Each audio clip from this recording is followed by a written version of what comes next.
తాకట్టులో ఉన్న బంగారాన్ని విడిపించి ఆ రోజున్న మార్కెట్ ధర కట్టి మిగిలిన డబ్బును మీకు అందిస్తుంది కొమ్మూరి గోల్డ్. నమస్కారం గురువు గారు. శ్రీమాత్రే నమః. వృషభ రాశి వారు లలితా సహస్రనామాల్లో ఏ నామాన్ని ఉచ్చరిస్తే వారికి మంచి జరుగుతుందంటారు? తప్పకుండా అండి. ఇక్కడ లలితా సహస్రనామాల్లో ముఖ్యంగా ఈ వృషభం వారికి రాస్యాధిపతి శుక్రుడు అవుతాడు. మీరు వృషభం వారి యొక్క తత్వాన్ని కనుక చూసుకుంటే కూడా ఓపిక ఎక్కువ ఉంటుంది వీరికి. చాలా ఓపిక ఎక్కువ ఉంటుంది. వీళ్ళు ఆలోచించకుండా అయితే మాట్లాడరు. వీళ్ళ వాయిస్లో కూడా ఒక బేస్ ఉంటుంది వృషభం వారికి, మీరు కనుక గమనించినట్లయితే. పర్టికులర్గా జెంట్స్కి. లేడీస్కి వాళ్ళకి సహజంగానే కొంచెం సౌమ్యమైన గొంతు ఉంటుంది కాబట్టి అది వేరు. అయితే బేస్ ఎక్కువగా ఉండేటువంటిది.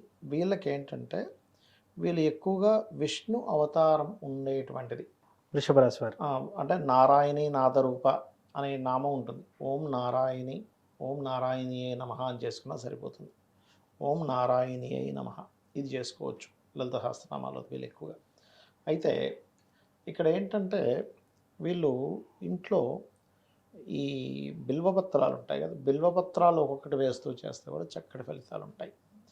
వీళ్ళకి ఏంటంటే మనం ఏదైనా సరే ఒక నామం మంత్రం చేస్తున్నప్పుడు మన పర్సనల్ చార్ట్లో పూర్వజన్మ కర్మ దేనికి సంబంధంగా ఉంది ఆ సంబంధించినటువంటి దానం ఇస్తూ ఉండాలి ఎప్పుడు కూడా. అంటే వీళ్ళు ఎక్కువగా శనగలు ఎక్కువగా దానంగా ఇస్తూ ఉండాలి. గోశాలకు వెళ్ళి గోవులకి అరటికాయలు తినిపిస్తూ ఓం గోమాతి అయి నమః అని చెప్పి అనుకున్నా సరిపోతుంది. అంటే వాళ్ళు ఎక్కువగా గోసేవలు చేస్తూ ఉంటే వీళ్ళ పూర్వజన్మ తగ్గుతుంది. నారాయణి అంటే అమ్మవారు నారాయణి అంటారు. అంటే ఏంటి, వాళ్ళిద్దరూ కూడా అన్నా చెల్లెళ్ళు కాబట్టి ఓం నారాయణి అయి నమః అని కూడా అనుకోవచ్చు చెప్పాలంటే. అదేవిధంగా అమ్మవారి యొక్క నామం చేసేటప్పుడు పర్టికులర్గా ఇక్కడ ఏంటంటే బుధవారాలు ప్రత్యేకంగా ఈ నామం చేసేవాళ్ళు బుధవారాలు ఏదైనా విష్ణు ఆలయానికి వెళ్ళి అక్కడ కూర్చొని చేసినా, శివాలయానికి వెళ్ళి అక్కడ కూర్చొని చేసినా కూడా వీళ్ళకి చాలా మటుకు కర్మలు అనేటువంటివి దగ్ధం అవుతాయి. దీంతోపాటు పంచమ స్థానంలో ఏదైనా గ్రహం ఉందో చూసుకోవాలి ఎప్పుడు కూడా. మనం పంచమ స్థానం ఈజ్ మంత్రస్థానం. పంచమాధిపతిని బట్టి మనం మంత్రం తీసుకోవాలి. అదేవిధంగా పంచమంలో ఏదైనా గ్రహం ఉంది, ఎగ్జాంపుల్ కేతువు కూడా ఉన్నాడు అనుకోండి, అప్పుడు ఆ వ్యక్తి మంత్రం తీసుకోవడానికి చాలా ఆటంకాలు జరుగుతాయి. ఇప్పుడు మనం యూట్యూబ్లో చెప్తున్నాము, ఈ చెప్తున్నటువంటిది వాళ్ళు విని చేద్దామన్నా కుదరదు ఒకసారి కేతువది ఉన్నప్పుడు.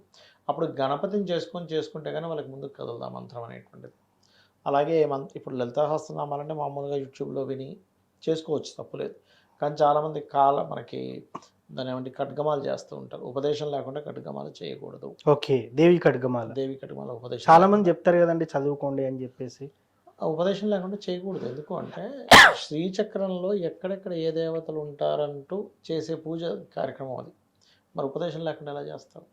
లలితా సహస్రనామానికి ఆ ఇబ్బంది ఏం లేదు, చేసుకోవచ్చు. ఎవరైనా డైరెక్ట్గా చేసుకోవచ్చు. లలితా సహస్రనామాలు వీళ్ళు ఎక్కువగా బుధవారము శుక్రవారము రోజు చేస్తే చాలా మంచిది.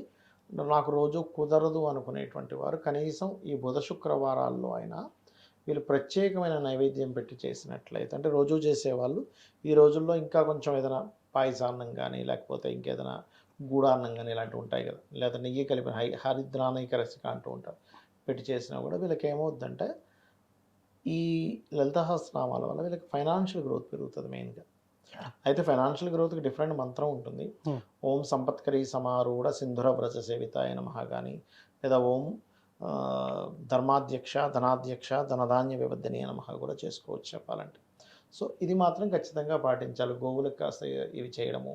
అదేవిధంగా ఇంకా వీలైతే దక్షిణామూర్తి ఆలయాలు లేకపోతే దత్తాత్రేయ ఆలయాలు ఉంటాయి కదా, అక్కడికి వెళ్ళి ఈ పసుపు లేదా గంధము వీటిని అక్కడ ఆ స్వామివారికి వాడుకోవడానికి ఇవ్వాలి. ఎందుకంటే దక్షిణామూర్తి రూపిణి అని ఒక నామం ఉంటుంది లలిత సహస్రనామం.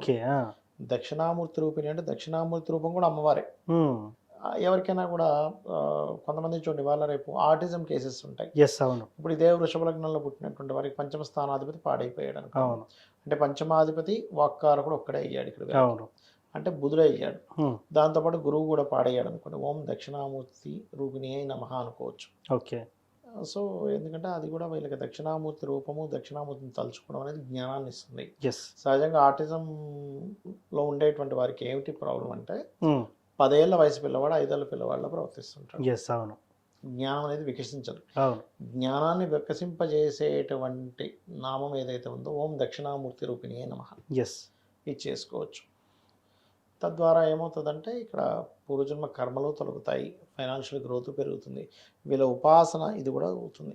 ఎస్. అట్లా అనమాట. సో మొత్తానికి వృషభ రాశి వారు చదవాల్సిన శ్లోకం గురించి అయితే లలిత సహస్రనామ శ్లోకం చేసుకోవాలి. గురించి లేదు వివరించారు. ఎవరైనా దీక్షలా తీసుకొని చేస్తాను అన్నారు అనుకోండి, 40 రోజుల పాటు దీక్షలా తీసుకుంటాను, ఈ మంత్రాన్ని నేను చేస్తాను, ఈ నామాన్ని నేను చేస్తాను, ఓం నారాయణి అయి నమః అని చేస్తాను అనుకోండి, చేసుకోవచ్చు. Yes. ఇందులో మరలా మీకు అప్పుల బాధలు కూడా ఉన్నాయన్నప్పుడు గ్రీన్ కలర్ వస్త్రాలు వేసుకొని, ఓకే. అంటే ఒక దీక్షలాగా గ్రీన్ కలర్ వస్త్రాలు ధరించి ఓం అపర్ణాయ నమః కూడా మంత్రం చదువుకొని చేస్తే ఇంకా అద్భుతమైన ఫలితాలు ఉంటాయి. ఎస్ సార్, ఏది ఏమైనప్పటికీ కూడా ఖచ్చితంగా అందరికీ వ్యక్తిగత జాతకం ఇంపార్టెంట్. వ్యక్తిగత జాతకం ఆధారంగానే ఈ రాశి ఫలాలు కానివ్వండి. జాతకం లేని వారు కూడా ఏం చేసుకోవాలంటారు? చాలా మందికి జాతకాలు ఉండవు, కొంతమంది పూర్వం కొంతమంది రాస్తారు, కొంతమంది రాయరు. సో అలాంటి వారు మరి వాళ్ళ ఐడెంటిటీని కనుక్కోవడం ఎలా, అంటే వాళ్ళ వ్యక్తిగత జాతకం కనుక్కోవడం ఎలా అంటారు? అంటే ఒకటండి, వ్యక్తిగత జాతకం అనేటువంటిది వాళ్ళు పుట్టినటువంటి డేటు, టైము, ప్లేస్ని బట్టి తెలుసుకోవాలి ఒకటి. రెండవది ఏంటి అంటే ఈ అసలు జాతకమే లేదు కానీ లలిత సహస్రనామాల్లో ఏం చేసుకోవాలంటే ఒక్కొక్క దానికి ఒక్కొక్క నామం ఉంది ప్రత్యేకంగా. ఇప్పుడు చూడండి, ఎవరికైనా సరే కెరీర్లో సెట్ అవ్వాలి బాగా, అలాంటి వాళ్ళు ఓం మాణిక్యం ఒకటాకార జానద్వయ విరాజితాయ నమః చేసుకోవచ్చు.